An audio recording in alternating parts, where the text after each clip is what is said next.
مرحبا حبايب قلبي، شلونكم وشلون الصحة؟ عساكم يا رب تكونون بخير. اليوم جيناكم بموضوع جديد ومن خلال نافذة برنامج استكان شاي مع كابتن خالد. خلينا نشاهد اني وانتو شنو اللي راح يتحدثه، وموضوع جدا مهم.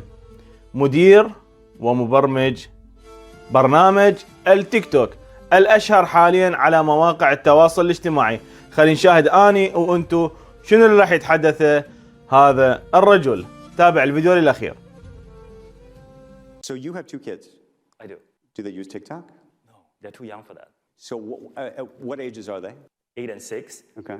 TikTok is here in the US. If you're below 13, you get a very restricted version of TikTok. And in many other countries around the world, we don't allow users who are below 13. Now, if you're a parent here and your teenage child is on TikTok, go to settings. There's family pairing. Click on it. It's going to give you a lot of tools to manage your teenager's experience.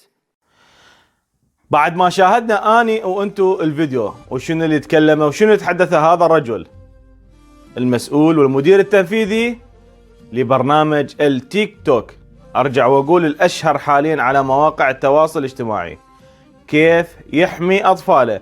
انا قبل كم يوم نزلت فيديو اتحدث به عن الاطفال والاهمال من الاب والام.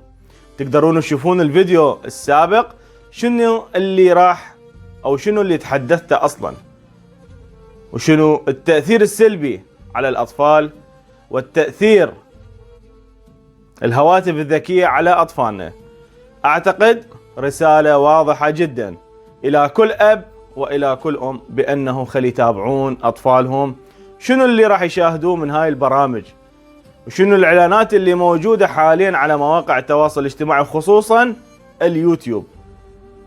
طبعا اعلانات ممولة، اعلانات كثير من الاشياء يوجد فيها مضرة للطفل، مضرة لابنك او بنتك. تحياتي لكم واتمنى وصلت الرسالة. اودعناكم.